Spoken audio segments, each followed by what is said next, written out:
Tashi Delek y bienvenidos a Tíbet esta semana. Este es Raimundo Saldívar con otra edición de las noticias semanales sobre el Tíbet, su santidad el Dalai Lama y la Administración Central Tibetana. Veamos los titulares. Su santidad el Dalai Lama comparte su visión de un mundo más compasivo y pacífico. La pandemia del COVID-19 se deriva del régimen autoritario y su mentalidad, dijo el doctor Lobsang Sangye. La resolución del problema del Tíbet es imperativo para la paz de la India con China, dijo el presidente de la Administración Central Tibetana. Expertos de la ONU piden medidas decisivas y urgentes contra China. La Administración Central Tibetana insta al Consejo de Derechos Humanos de las Naciones Unidas y a los Estados miembros a evaluar las violaciones de los derechos humanos por parte de China. Se cumplen 106 años de la Convención de Simla de 1914, prueba histórica del Tíbet como nación independiente. Los manifestantes tibetanos por la paz apelan a la ONU para que se responsabilice a China por la violación de los derechos humanos en el Tíbet. El Instituto Tibetano de Artes Escénicas TIPA dedica el tributo musical de Yarki a su santidad el Dalai Lama. Fue la primera vez que se transmitió en vivo.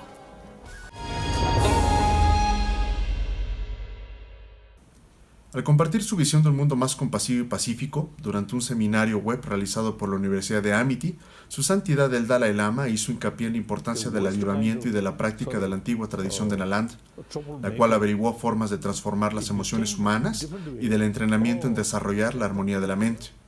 Too much anxiety, too much anger, then physical condition also sometimes difficult. So all this result of the practice of ancient Indian knowledge. So I really appreciate this life. I met Indian tradition and a serious sort of study and a serious thinking and a serious practice, immense benefit. Very good. El seminario web, realizado el sábado pasado, fue organizado por la Universidad de Amity.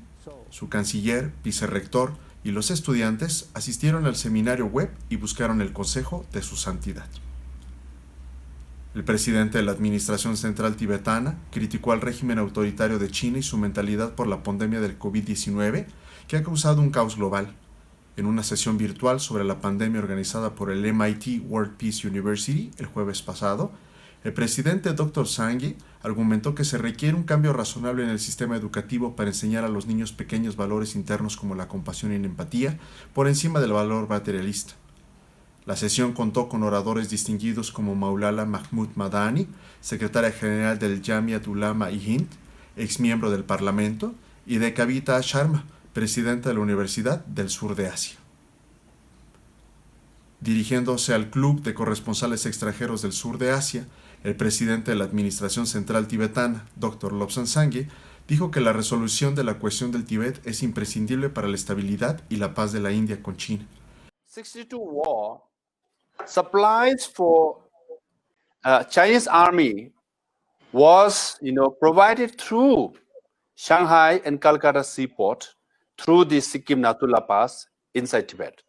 So what I'm trying to say is that after losing Tibet, even the Panchil Agreement, which was supposed to provide peace and tranquility between India and China, was betrayed and the war took place.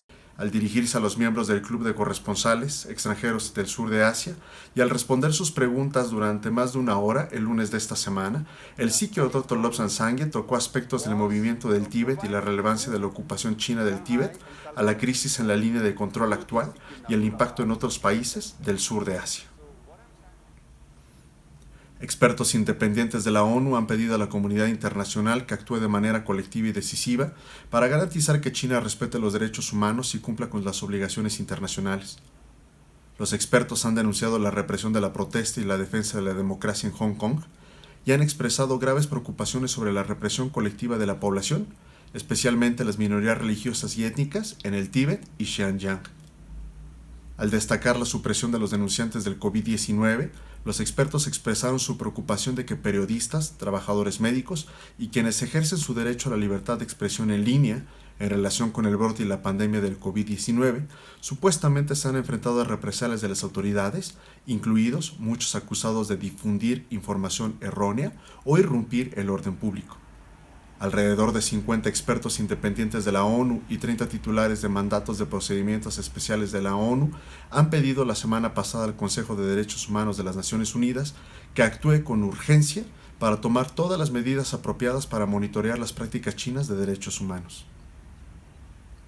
El presidente de la Administración Central Tibetana, Dr. Lobsang Sangye, totalmente de acuerdo con el llamado urgente a la comunidad internacional por parte de los expertos de la ONU, emitió una declaración instando al Consejo de Derechos Humanos de las Naciones Unidas y a los Estados miembros a celebrar una sesión especial para evaluar las violaciones de derechos humanos que se están llevando a cabo por parte de China y establecer un mandato país del relator especial de la ONU sobre China para monitorear, analizar e informar anualmente sobre la situación de los derechos humanos en el Tíbet y otras regiones bajo el control de la República Popular de China.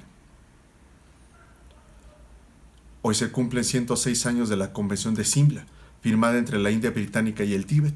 Respecto a la situación del Tíbet, Sewan Dorje, investigador del Tibet Policy Institute, dijo que la Convención de Simla de 1914 demuestra históricamente que el Tíbet es una nación independiente, que fue reconocida como un país, que tiene el poder y el estatus para firmar tratados con otras naciones en igualdad de circunstancias. Through the Shimla Convention, we can prove that Tibet was historically the independent nation, and second thing is that China's occupation of Tibet in 1950, through the Shimla Convention, we can prove that the Chinese invasion of Tibet is illegal and it violates the international law. Un grupo de 4 tibetanos en Suiza concluyó el martes de esta semana una marcha por la paz de una semana de duración. Partió de Berna y se dirigió a Ginebra, coincidiendo con la apertura de la 44ª sesión del Consejo de Derechos Humanos de las Naciones Unidas, para crear conciencia sobre las violaciones de los derechos humanos en el Tíbet y hacer que China sea responsable de sus violaciones. Un equipo liderado por Losang Daryal y acompañado por Dorje Gotrup y de Tena Mitashi Namgyal comenzaron la marcha por la paz desde el edificio del Parlamento en Berna el jueves de la semana pasada. A su llegada a Ginebra, los manifestantes por la paz presentaron una carta dirigida al Alto Comisionado de las Naciones Unidas para los Derechos Humanos. A principios de este mes, un residente de Suiza, Tsering Wandu, de 45 años, concientizó sobre las violaciones de los derechos humanos en el Tíbet y responsabilizó a China por sus violaciones, llevando a cabo una marcha de paz en solitario desde Zúrich a Ginebra. El Instituto Tibetano de Artes Escénicas celebró su festival musical anual de verano Yarki el miércoles de esta semana. Ese día se vio a los 2 grupos competidores de artistas del instituto actuar sobre el tema común gracias a su santidad, ya que el instituto dedica el tributo musical de este año a su santidad el Dalai Lama como parte de la iniciativa de la Administración Central Tibetana del Año de Gratitud a su santidad el Dalai Lama. Por primera vez en 60 años, Yarki se transmitió en vivo a través de Tibet TV como una iniciativa de la Administración Central Tibetana para difundir alegría y felicidad durante este momento desafiante de la pandemia del COVID-19. Es todo por hoy, nos vemos la próxima vez, que tengan un gran fin de semana.